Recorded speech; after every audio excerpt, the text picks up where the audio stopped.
Subscribe करें और bell दबाएं ताकि कोई खबर रह न जाए।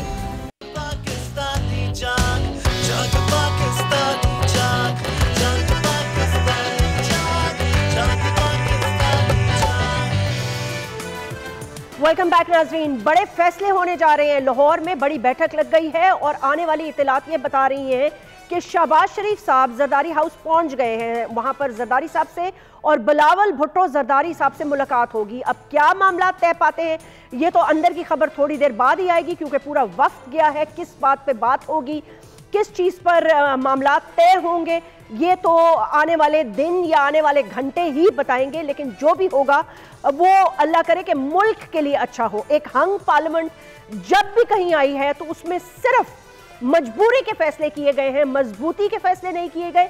पाकिस्तान की मईशत के लिए बड़े अहम फैसले, उसके साथ साथ प्राइवेटाइजेशन के बड़े अहम फैसले और बहुत सारे नए IMF के प्रोग्राम में जाने की तैयारियां और इंटरनेशनल प्रेशर्स, दहशतगर्दी और अपने बॉर्डर्स की सिक्योरिटी, फॉरेन पॉलिसी, बहुत अहम मामला तय करने होंगे।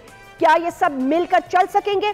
शिराजी साहब, मैं आपसे ये पूछना चाहती हूँ कि मुझे ये बताइए कि इस वक्त सदर मुमलिकत का क्या रोल होगा। मतलब है कि वो क्या उनकी ये रिस्पॉन्सिबिलिटी आइन के तौर पर नहीं बनती कि वो सबसे बड़े पार्टी को कॉल करें और उनको कहें कि गवर्नमेंट फॉर्मेशन की दावत दें या सबसे राब्ते करें, या बस वो अब एक इररेलेवेंट फिगर, फादर फिगर के तौर पर देख रहे हैं, खाली ट्वीट्स कर रहे हैं? मेरे ख्याल में आईनी तौर पर तो सदर को अब दावत दे देनी चाहिए। लेकिन एक चीज है, टेक्निकली जो इलेक्शन कमीशन ने देखे दो जो नेशनल असेंबली के हल्के हैं उनका रिजल्ट रोका हुआ है। अच्छा। और इसका मेन रीजन टेक्निकली यही है कि अगर तमाम रिजल्ट अनाउंस हो जाते हैं तो उसके बाद विद इन सर्टेन पीरियड आपको गवर्नमेंट फॉर्मेशन के लिए बाकायदा इकदाम उठाने होंगे और उस सूरत में सदर मुमलिकत बाकायदा जो है वो इन्वाइट भी करेंगे। दूसरा, इस वक्त देखें कंट्रोवर्सी जो पैदा की जा चुकी है मुख्तलिफ उसके ऊपर सीटों के ऊपर DROs और ROs के फैसले के खिलाफ जो दरखास्तें दी गई हैं और उसके बाद जो है उनके रिजल्ट के जो सूरत में जो है मामलात बदलेंगे उसकी तरफ भी देखा जा रहा है। लेकिन कुछ इतलात ये भी है शायद कि बैक डोर पे पीपल्स पार्टी PMLN अपनी जगह पे जो भी गठजोड़ कर रही है हुकूमत बनाने के लिए, लेकिन मेरे जराये के मुताबिक जो इंडिपेंडेंट्स हैं, इंडिपेंडेंट्स की पार्टी के साथ भी बातचीत के हवाले से काफी जो है डेवलपमेंट नजर आ रही है। और देखें शायद एक सरप्राइज हो, किस पार्टी की डेवलपमेंट नजर आ रही है इंडिपेंडेंट्स के साथ बातचीत में? नहीं, पार्टी की बात मैं नहीं कर रहा, जो हम कह सकते हैं ना सिस्टम है या मुख्तदर हल्के हैं, जी उनको भी शायद ये एहसास है, अदराक है कि अगर वाकई ये 50-55 सीटें रिवर्ट होती हैं, इसके ऊपर रिव्यू होता है और जिसमें ज्यादातर देखें जो हमने एविडेंस देखा, मैं KP की हद तक बात करूंगा, मैंने खुद तकरीबन मेरे ख्याल में PK 78-79 के खुद फॉर्म 45 खुद देखे और उसमें वाकई जो कैंडिडेट्स क्लेम कर रहे हैं उसको अगर आप देखें तो वो सर्कुलेट भी कर रहे हैं, उसके मुताबिक वाकई उनके कैंडिडेट जीते हुए। लेकिन आला फसडन पर एक तीसरी जो वो है एक PK 77 उसके ऊपर भी यही हालात हैं, बल्कि 6 ऐसी सीटें हैं जिसके ऊपर बाकायदा क्लेम कर रहे हैं। तो उसका मतलब है, ये बताइए KP के अंदर उनकी सिचुएशन क्या होगी। इसी तरह नेशनल असेंबली की सीटों पे मामलात हैं। देखें, आईनी बहरान पैदा करने की बजाय रियलिटी ये है, जैसे आपने बॉर्डर्स की बात की, लॉ एंड ऑर्डर की बात की, इस वक्त आपके बहुत ज्यादा मसाइल हैं ट्राइबल एरियाज और बलूचिस्तान के, उनके ऊपर क्या ये तमाम हुकूमतें मिलकर आइंदा बात करें, ये बड़ा जरूरी है। लेकिन पहले ये आईनी बहरान, मेरे तो ये ख्याल है कि शायद बड़ा लचक का मुजाहरा इस वक्त जो independents laid back by PTI, उनको एक बड़ा दिल करना होगा अगर वाकई उस मुल्क के अंदर वो स्टेबिलिटी की बात करते हैं। बाकी देखें जोड़ तोड़ होगी। अच्छा शाह साहब, एक बात बताइएगा, शिराजी साहब एक बात बताइएगा, अगर ये फैसले आ जाते हैं इन सीटों पर, उससे पहले अगर एक और दो पॉलिटिकल पार्टीज या 3 जैसे MQM पाकिस्तान, PMLN और पीपल्स पार्टी कोई हुकूमत के बड़े फैसले कर जोड़ तोड़ के नंबर पूरे कर देते हैं और इनके फैसले अभी नहीं आए और इनके फैसले आ जाते हैं, तो फिर क्या होगा? देखिए, फिर तो वही होगा जब आपने पिछली दफा देखा, क्योंकि 4 सीटों के हल्के खुलवाने के ऊपर अगर D चौक पे मामलात गए, उसकी वजह क्या थी?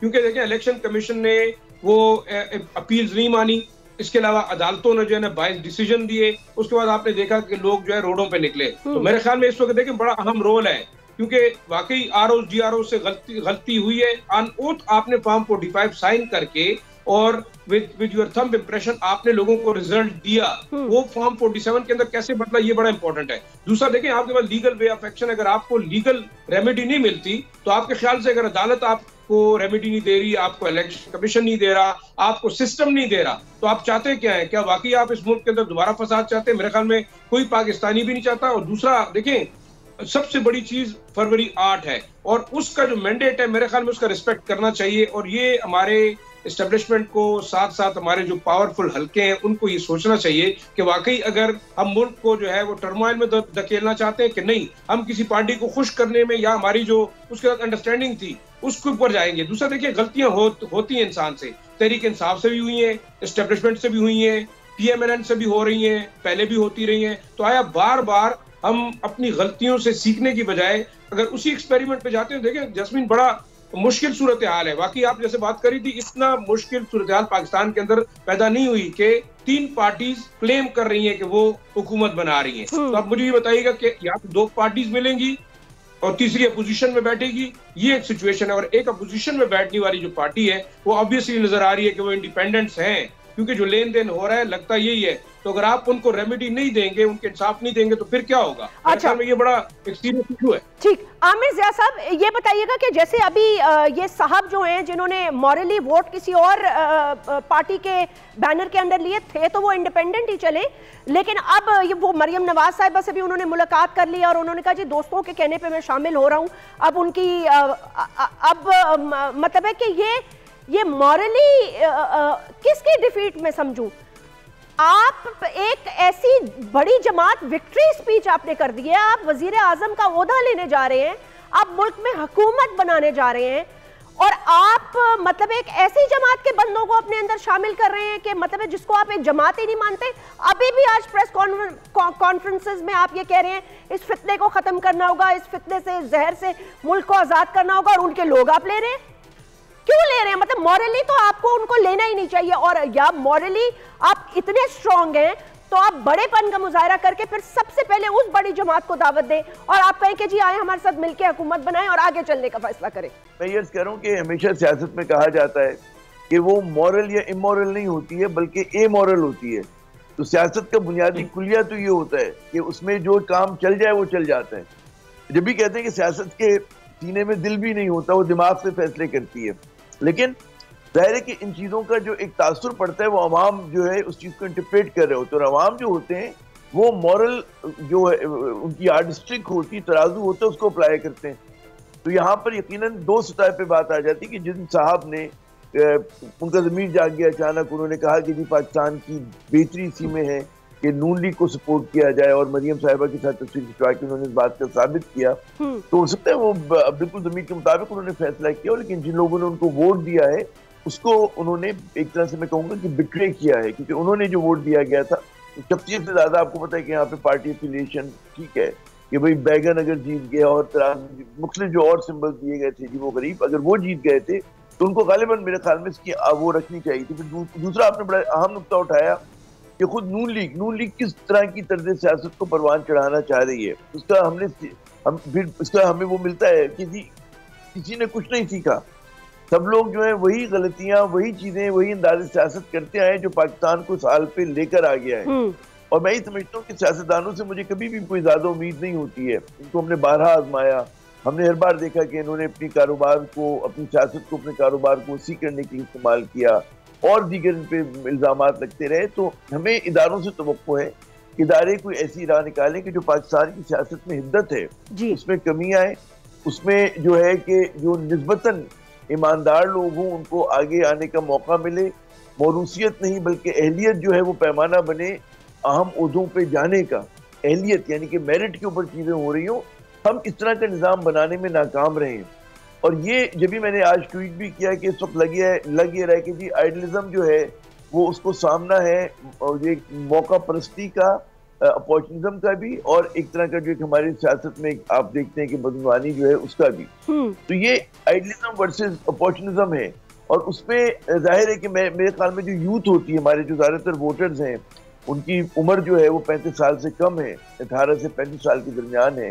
तो वो एक प्योरिटी की एक उम्र होती है। अब लोगों को समझ में आए ना आए, लेकिन वो लोग कहते हैं बरगश्ता कर रहे हैं अपने आप से, मतलब है कि जिस तरह की हरकतें करके उनका एतमाद जो है उठ रहा है, इन सियासी जमातों से मजीद उठ रहा है। जब वो देखते हैं कि कल तक गाली देते हैं, फिर गले मिलने लगते हैं, फिर साथ हुकूमत बनाने लगते हैं, तो मुझे नहीं लगता कि इन चीजों से कोई खैर की तवक्को निकलेगी। आप 90 में से आप चले 60 लोगों को ले जाएं उसके जो है इंडिपेंडेंट्स को, मगर फर्क क्या पड़ेगा उससे क्या होगा कि मुस्तहकम हुकूमत आ जाएगी। उसके ख्याल में आपके लिए ऐसी हुकूमत आएगी जो मकबूल हुकूमत हो, लोगों के दिल दिमाग आपके साथ हो। मेरे ख्याल में ऐसा बड़ा मुश्किल है।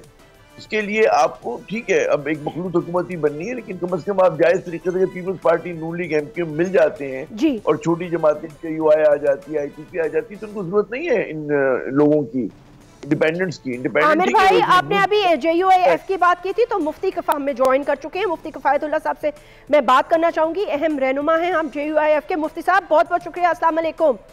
वालेकुम अस्सलाम व रहमतुल्लाह। कैसे हैं आप, खैरियत से? अल्लाह का फजल है।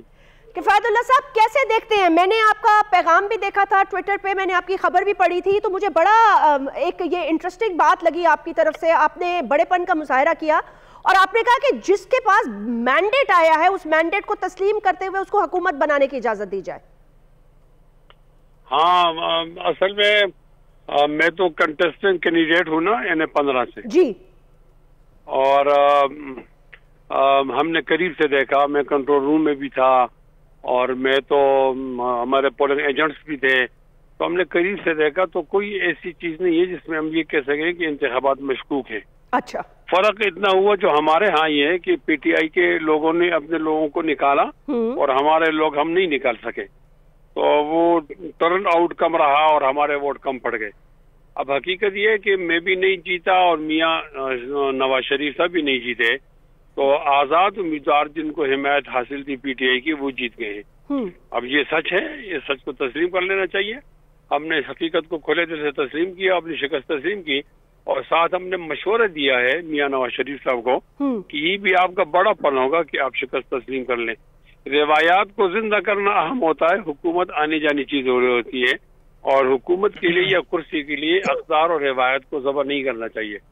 तो ये एक सच बात थी, उसको हमने वो परसों कह दिया और वो आगे कल भी और आज भी तमाम चैनल पर भी आ गया। इसलिए सच्ची बात इंसान के दिल को वैसे ही लगती है और आपके लिए वैसे ही इतना एहतराम है और आप लोगों ने ये बात बड़ी, मैं बिल्कुल इसको खुले दिल से तस्लीम करती हूँ कि आप लोगों ने बहुत ज्यादा बदतमीजी बर्दाश्त की, खुले दिल से की। और अगर आप ये बात कर रहे हैं तो हमें ये महसूस हो रहा है कि हम दिलों को जोड़ने की बात कर रहे हैं। अब सवाल ये पैदा होता है कि ये ठीक है, PMLN जो एक्सपेक्ट कर रही थी वो नहीं हुआ, लेकिन अब जिस किस्म की जोड़ तोड़ हो रही है इसमें कैसी हुकूमत आएगी? किफायतुल्लाह साहब, उनके पास क्या इख्तियारात होंगे? मौलाना साहब से भी मुलाकात का कह रहे हैं, मौलाना साहब क्या मशवरा देंगे? देखें, ये कोई चीजें हैं ना, वो हमारे लिए, मैं कहता हूँ हमारी बदबख्ती है ना। इस दफा जो PTI को उनका इंतखाबी निशान नहीं मिला, मैं इस पर अफसोस करता हूँ। अगर उनको बल्ला नहीं देना तो कोई और चीज देनी थी, लेकिन उनको कहीं वो नहीं दिया गया। अब वो लोग इससे भी महरूम हो गए कि उनकी जो ख्वातीन की मखसूस नशिस्तें वो उनको नहीं मिलेंगी और ये भी कह दिया कि जी आपके लिए ये रियायत नहीं है कि लोग आपके लोग अपनी पार्टी में रहें, कहीं और चले जाएंगे। ये ठीक नहीं है ना। अब कौम ने उनको दे दिया है मैंडेट, तो आप भी उनको मैंडेट दो और उस मैंडेट को कबूल करो।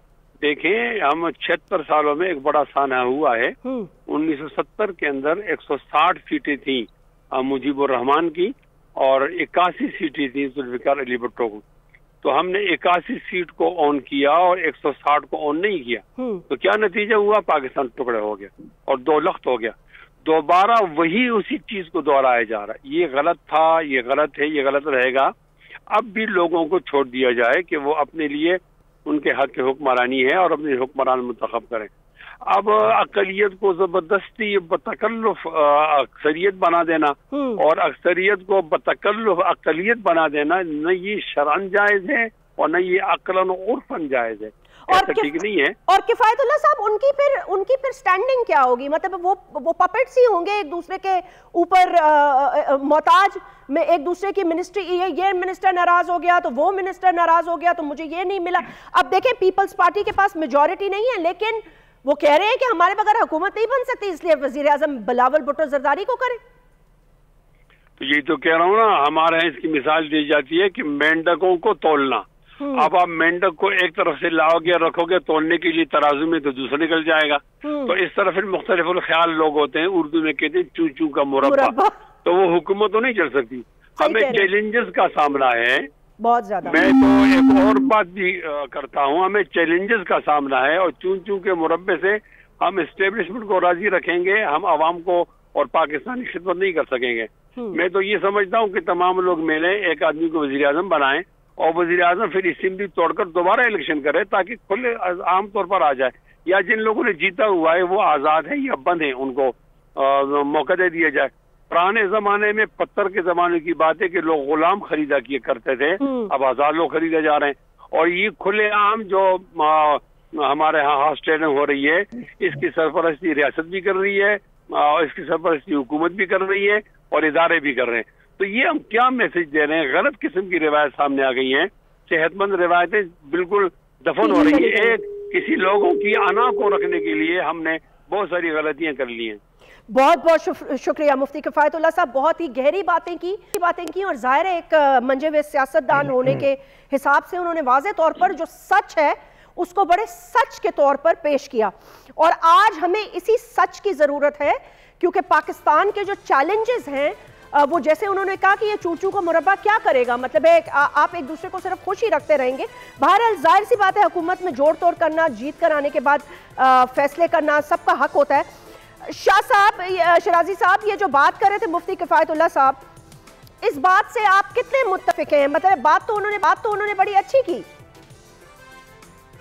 देखिए, मेरे ख्याल में बड़ा जबरदस्त मैसेज, और मुफ्ती किफायतुल्लाह साहब हमेशा जितना हमारा इनके साथ इंटरेक्शन रहा और वाकई इन्होंने अपने इलाकों में जितने काम किए शायद वो अप्रिशिएट करने चाहिए, और साथ साथ उनका एक स्टैंड हमेशा रहा है इस अपनी जमात के अलावा।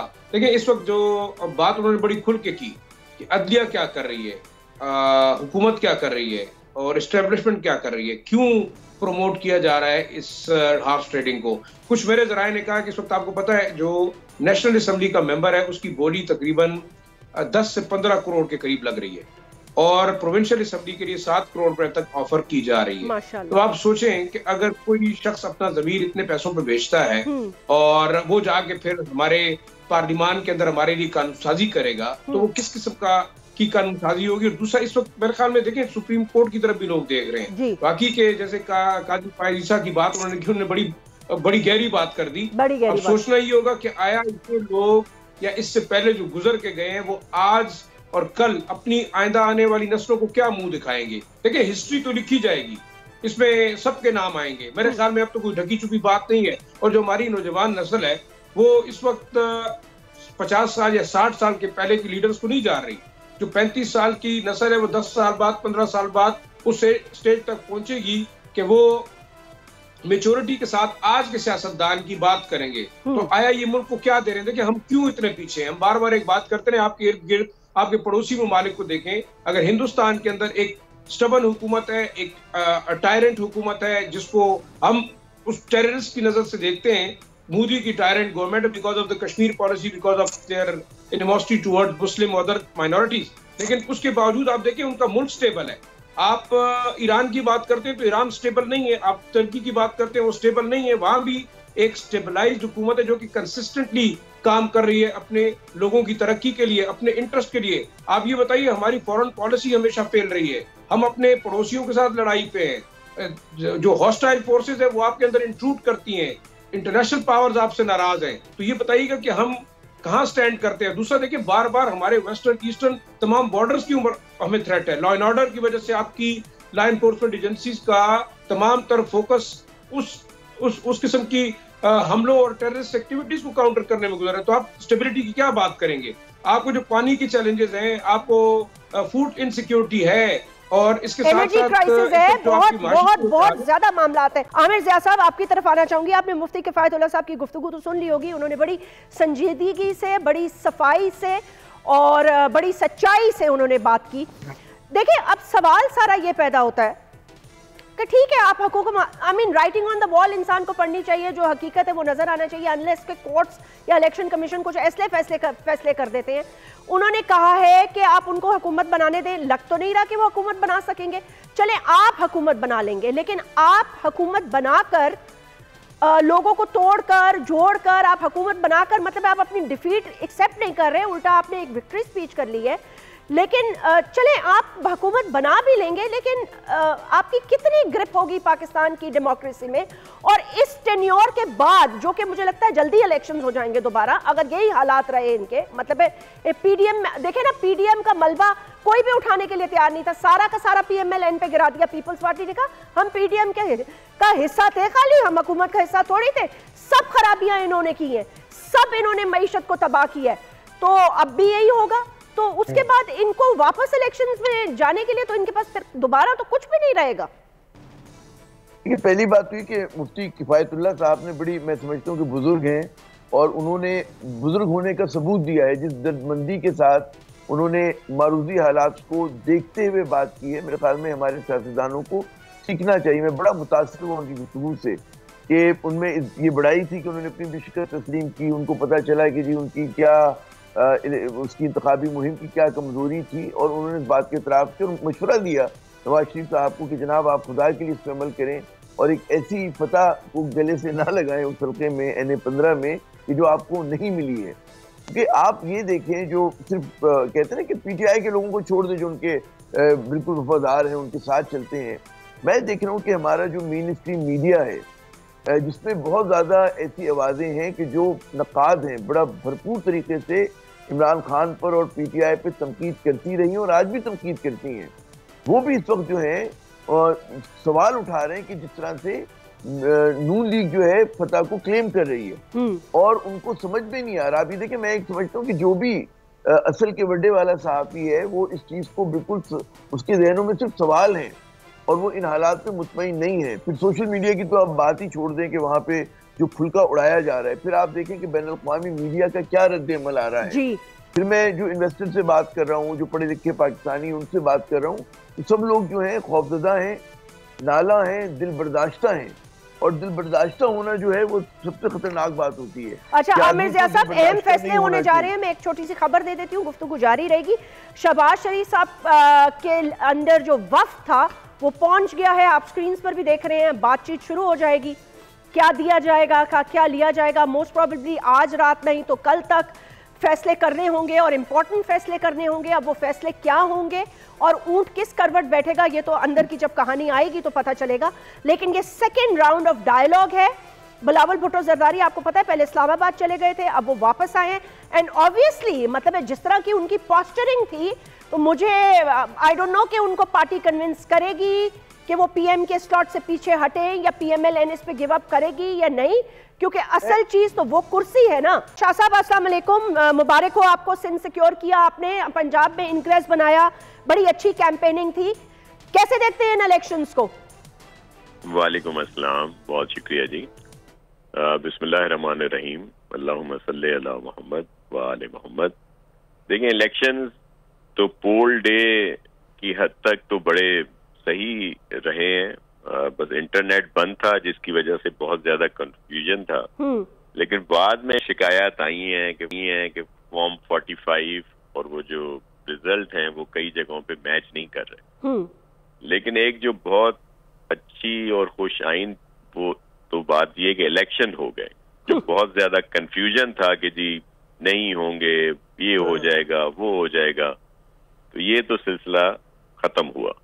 अब है आइंदा का जो भी सिलसिला। तो मेरी तो सबसे यही रिक्वेस्ट होगी कि मुल्की हालात की वजह से जो भी कानूनी तरीकेकार है, जहां जहां इस तरह की मुकम्मल तौर पर सबूत हैं कि फॉर्म 45 मौजूद है और रिजल्ट बिल्कुल चेंज आया है, वहां पे जो एक फॉर्म बनते हैं या जो भी है ट्रिब्यूनल बनते हैं या जो भी है कोर्ट या जहां भी, वहां पे जरूर जाया जाए। लेकिन ये जो एक इस तरह की तरफ सब लोग निकल खड़े हुए हैं कि जी वो कोई रोड ब्लॉक कर रहा है, कोई प्रोटेस्ट कर रहा है। एक तो खास तौर पर PTI को 9 मई में जो हुआ और फिर जो भी उन्होंने फेस किया, भुगता और जो कुछ भी है, इनको इससे सबक हासिल करना चाहिए और इसी तरह दूसरों को भी।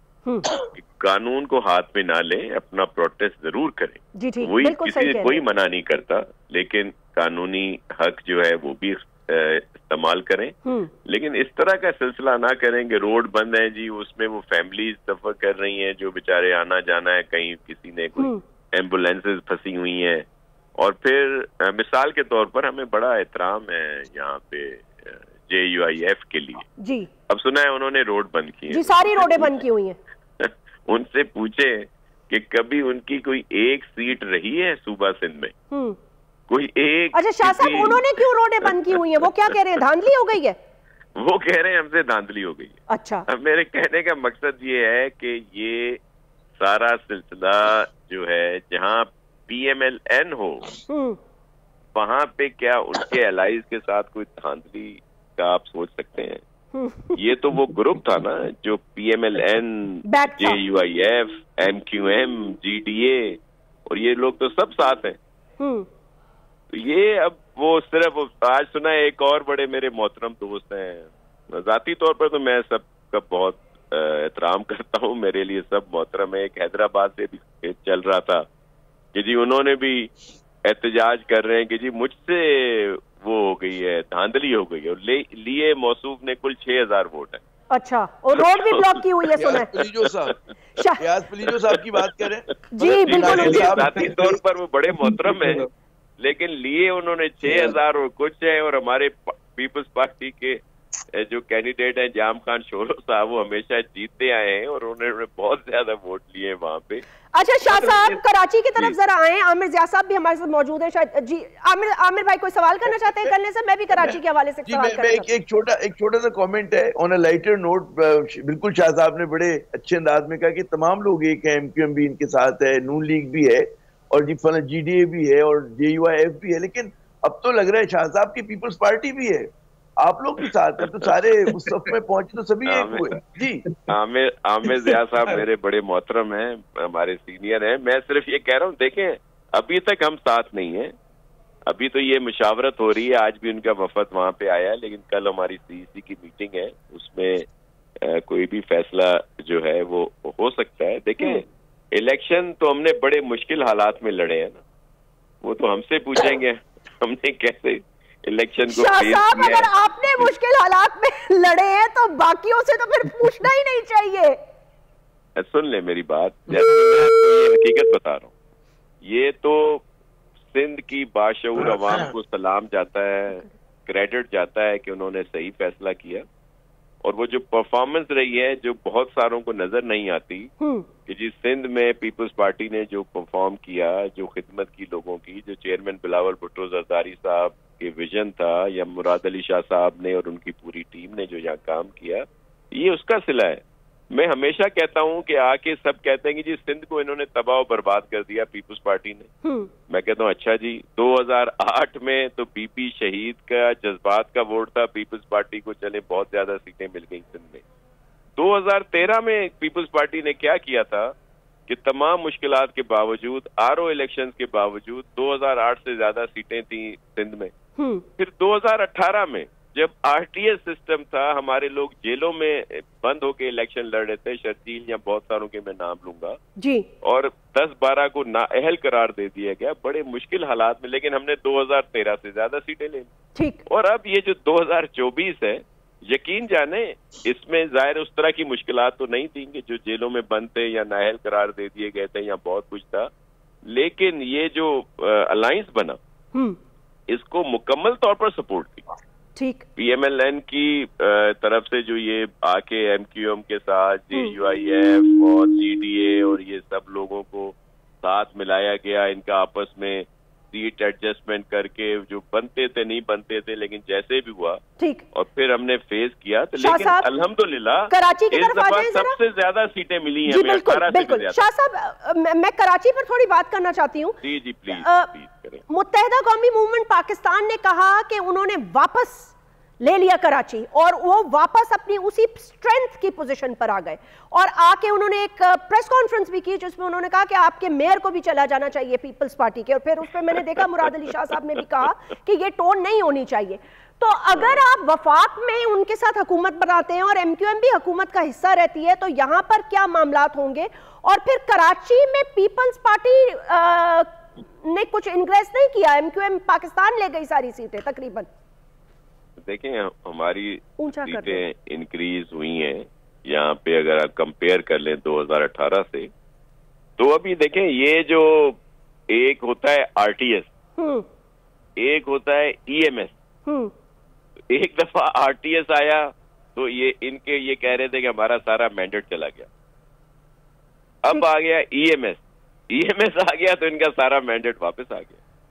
तो ये बड़ा क्वेश्चन है इन चीजों पे, लेकिन चले एक सिलसिला हो गया है। बाकी अब ये मेयर तो जाहिर है जाला ही रहेगा और अपना टेन्योर इंशाल्लाह पूरा करेगा। प्राइम मिनिस्टर भी जाला होगा जी? प्राइम मिनिस्टर का कैंडिडेट भी जाला ही होगा जी बिल्कुल। हम तो चाहते हैं कि prime minister chairman Bilawal Bhutto Zardari साहब हों, क्योंकि इस वक्त जो स्प्लिट मैंडेट है उसमें जो सिचुएशन है तो पीपल्स पार्टी का कुलीदी एक रोल है इस वक्त। अगर यही पीपल्स पार्टी के जो कर लें जो भी अरकान हैं, जो नंबर्स हैं, अगर ये PMLN के साथ हम अलायंस करते हैं तो गवर्नमेंट बनती है। अगर वो जो आजाद अरकान जो PTI सपोर्टेड है, देखिए दो तरह के अरकान है ना, एक 11-12 वैसे ही आजाद हैं, बाकी सब PTI से वो है, तो उनके साथ भी अगर पीपल्स पार्टी नंबर मिलाएं तो वो फिर भी गवर्नमेंट की फॉर्मेशन होती है। अच्छा, तो हम तो चाहेंगे जब इस तरह की सिचुएशन है तो जाहिर है प्राइम मिनिस्टर हमारा होना चाहिए, चेयरमैन बिलावल भुट्टो जरदारी साहब होने चाहिए। ठीक ठीक, शाह साहब बहुत बहुत शुक्रिया, आपसे अपडेट्स लेते रहेंगे। हुकूमत की पूरी तरह से तैयारियां नहीं हो जाती, हुकूमत साजी के मरहले तय नहीं हो जाते, मामला तय नहीं हो जाते। शिराजी साहब, ये पीपल्स पार्टी की तरफ से तो बातें काफ़ी कंफर्म है, लेकिन ज़ाहिर है सियासत में ख्वाहिशात बहुत सारी होती हैं, ज़रूरी नहीं है कि वो ख्वाहिशात जो हैं वो तकमील भी हो। लेकिन चले ये सब कुछ होने के बाद आपको क्या लगता है कि इस प्रेशर में मियां मोहम्मद नवाज शरीफ साहब को आप कहाँ देख रहे हैं?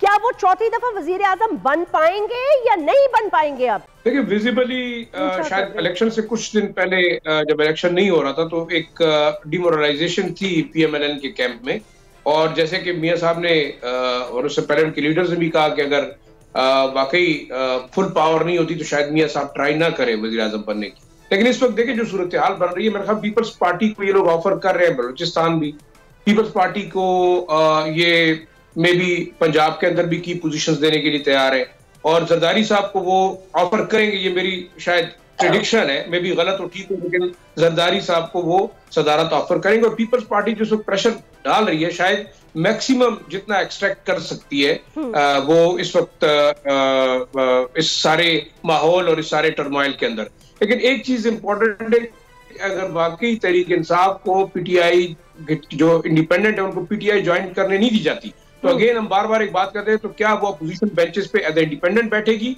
और उसका रोल क्या होगा, ये बड़ा इंपॉर्टेंट है, या वो जमात इस्लामी के साथ शामिल होकर अपनी रिजर्व सीट्स बचाने की कोशिश करेगी तो तकरीबन कम से कम 15, 20, 25 सीटें उनको भी मिलेंगी। सर, वो जमात इस्लामी के साथ शामिल नहीं हो रहे। बैरिस्टर गौहर साहब ने आज बिल्कुल इस बात का इनकार कर दिया कि वो जमात इस्लामी के हवाले से जो खबर थी वो गलत है। वो कह रहे हैं अभी तो इसमें मुशावरत हो रही है। नहीं, इसमें मेरे ख्याल में कोई ऐसी शामिल होने की बात नहीं है, लेकिन आपको याद पड़ता हो सेनेटर मोहम्मद अली साहब की बात हुई है, इनके यहाँ पे जो पॉलिटिकल विंग के इंचार्ज है बैरुल्लाह साहब, फिर यहाँ सूबाई अमीर से भी बात हुई है कि PTI की ये ख्वाहिश है, इस पे बात करना चाहते हैं कि हम शामिल होना चाहें जमात इस्लामी के साथ, तो इस पे क्या हो सकता है। तो उन्होंने बाकायदा जो है वो एक पॉजिटिव रिस्पॉन्स दिया है कि ये तमाम चीजें जो है जमात इस्लामी की क़यादत से डिस्कस की जाएगी। तो ये मेरे ख्याल में कोई ऐसी बात नहीं है, बातचीत की हद तक बात कर रहे हैं। अपॉर्चुनिटी अगर देखें, बात वो ये जैस्मीन कि अगर तहरीक इंसाफ के जो इंडिपेंडेंट्स है वो किसी पार्टी में नहीं जा सकते और वो अपनी जो रिजर्व सीट लूज करेंगे, तो उस सूरत में तो बेहतर है कि जो तहरीक इंसाफ की आदत ये फैसला करे कि रिजर्व सीट्स जो है वो जाया ना हो, तो ये एक ऑप्शन रहेगा। लेकिन बार बार एक चीज देखें, कि जो हंग हुकूमत बनेगी, जो PDM बनेगी, जो जिस तरह के मुफ्ती किफायतुल्लाह साहब ने कहा कि कंप्रोमाइज के ऊपर हुकूमत बनेगी, चाहे जरदारी साहब सदर हों, प्राइम मिनिस्टर मियां नवाज शरीफ साहब हों, मरियम नवाज जो है वो वज़ीर आला पंजाब हों, और बलूचिस्तान जो है वो उसके लिए कहा जा रहा है कि जनाब जो सरफराज बुगटी साहब है वो बड़े अहम कैंडिडेट हैं। ये खबर भी सुन लें क्योंकि बड़े करीबी मेरे उनके साथ हल्के हैं, तो उनका कहना ये कि सरफराज बुगटी साहब जो है ख्वाहिशमंद हैं, वो सरफराज बुगटी साहब के वो बनना चाहते हैं पीपल्स पार्टी की तरफ से वज़ीर आला बलूचिस्तान। बार्गेनिंग होगी, लेन देन होगी, लेकिन फिर वही चीज है क्या पाकिस्तान स्टेबल होगा, ये बड़ा इंपॉर्टेंट है। और शायद इन लोगों को सोचना चाहिए कि दोबारा जो है इस गरीब लोगों को, गरीब आवाम को अरबों रुपए के जो है वो चूना ना लगाएं, क्योंकि दोबारा अगर यही कमजोर हुकूमतें होंगी तो आपको फिर 8 महीने 10 महीने बाद दोबारा शिराजी साहब, क्योंकि हम बात कर रहे थे साहब के हवाले से, उनकी पार्टी के हवाले से, तो वो हमारे साथ लाइन पर मौजूद हैं। सिराजुल हक साहब से गुफ्तगू करेंगे, अमीर हैं जमात इस्लामी के। सिराजुल हक साहब, अस्सलाम वालेकुम। वालेकुम अस्सलाम। सिराजुल हक साहब, जैस्मीन अर्ज कर रही हूँ, बहुत बहुत शुक्रिया वक्त निकालने का, ऊंचा कर दें प्लीज। सिराजुल हक साहब, ये बताइएगा कि इस वक्त होने वाले इंतखाबात के बाद जो एक पाकिस्तान के लिए एक मुश्किल सिचुएशन इस वक्त उभर कर सामने आई है, आपका क्या मशवरा है सियासी जमातों के लिए? देखिए, हमारा तो साफ मौक़िफ़ यही है कि कौमी हम आहंगी की जरूरत है, इस वक्त पोलराइजेशन को खत्म करने की जरूरत है जी, और सब मिलकर पाकिस्तान के खातिर सोचे अपने पार्टी मफादात की बजाय। लेकिन अफसोस यह है कि जो इलेक्शन हुआ उसमें जमहूरियत बह गई, और लोगों को जो तवक्को था कि ये इलेक्शन के बाद ये मंजरनामा बदलेगा, अब लगता यही है कि उसमें मजीद गहराई आएगी। किस किस्म की गहराई से राजुल हक साहब? मतलब पोलराइजेशन में इजाफा होगा, माशी मुश्किलात भी है, और कोई कंसेंसस डेवलप नहीं हो रहा है। यानी इस लिहाज से कि एक तो इलेक्शन जिस तरह होना चाहिए था उस पर एतमाद लोगों का और भी कमजोर हो गया है। सिराजुल हक साहब, ये बताइएगा कि जमाते इस्लामी ने बड़ी भरपूर कैंपेन की थी और कराची में, और मैं ये बात भी बड़ी अप्रिशिएट करूंगी कि आज के दौर में आप लोगों ने भी सोशल मीडिया का बड़ा भरपूर तरीके से इस्तेमाल किया, और हाफिज नईमुर रहमान साहब ने बड़ी कैंपेनिंग यहाँ पे भी अच्छी की, वो एक अलग बात। लेकिन ओवरऑल आपको क्या लगता है कि पब्लिक ने वो पब्लिक ने इंटरेस्ट नहीं शो किया वोट डालते वक्त जमाते इस्लामी के लिए? वो क्या वजह बनी? बस एक तासुर यही था कि ये PTI खासकर इमरान खान के बारे में जो फैसले आ गए, तो उनका एक तासुर ये बहुत गहरा हो गया कि वो मजलूम है, उनके साथ इंसाफ नहीं हो रहा है, और लोगों ने हमदर्दी का एक बहुत बड़ा वोट उसको दिया है। और यही वजह है कि खासकर खैबर पख्तूनख्वा में ये तासुर बहुत ज्यादा था, और आपकी कराची में भी ये तासुर बहुत ज्यादा था, पंजाब में भी इसका असर हुआ है। तो फिर यह है कि लोगों ने उसी बुनियाद पर, यानी उनके कैंडिडेट्स ने हर जगह यही बात की कि खान को निकालने का वाहिद रास्ता यही है कि हमें वोट दे। तो लोगों ने न पार्टी मंशूर को देखा, न हिस्ट्री या माजी या कारकर्दगी को देखा, बस यही देखा कि अगर हमारे वोट से एक आदमी रहा हो सकता है तो चले रहा हो जाए। जमात इस्लामी ने आपकी बात बिल्कुल सही है, भरपूर कैंपेन की, आपकी कराची में भी कैंपेन हुई, पंजाब और सिंध और बलूचिस्तान में भी जी। और इसी वजह से जो हमारा वोट का जो शरह है वो माजी से बहुत बड़ा है, और उसकी वजह से हमारे कारकुन को बहुत हौसला मिला है। फिर यह कि पहली बार हमने एक आज़ाद हैसियत से पॉलिटिकल पार्टी के तौर पर अपने निशान, अपने झंडे और अपने मंशूर के साथ इलेक्शन लड़ा।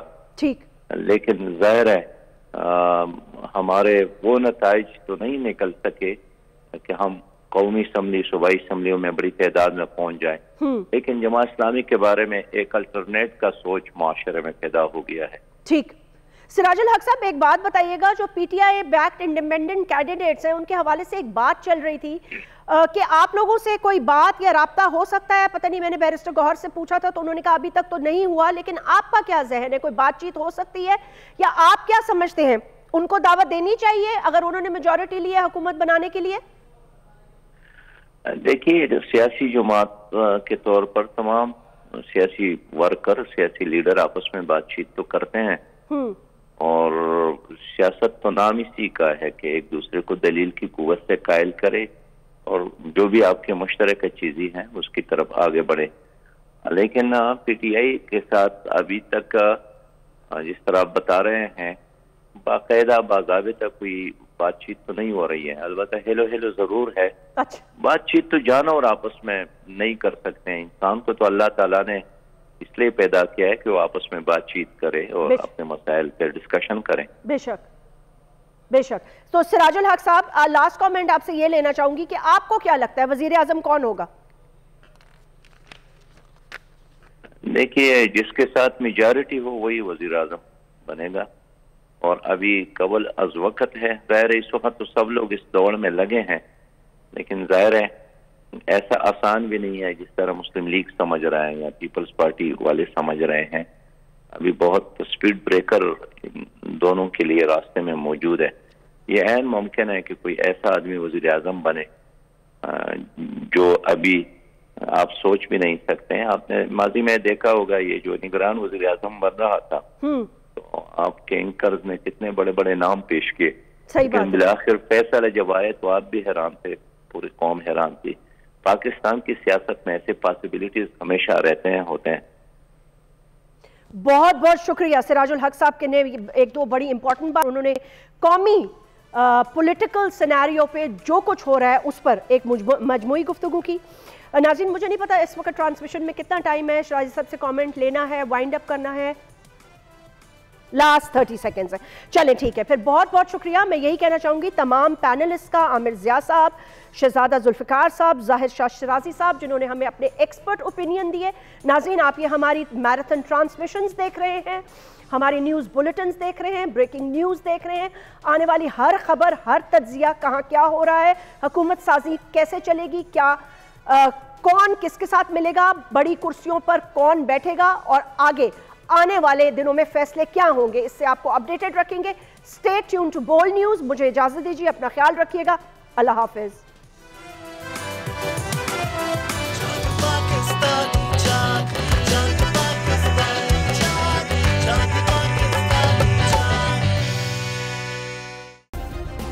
सब्सक्राइब करें और बेल दबाएं ताकि कोई खबर रह न जाए।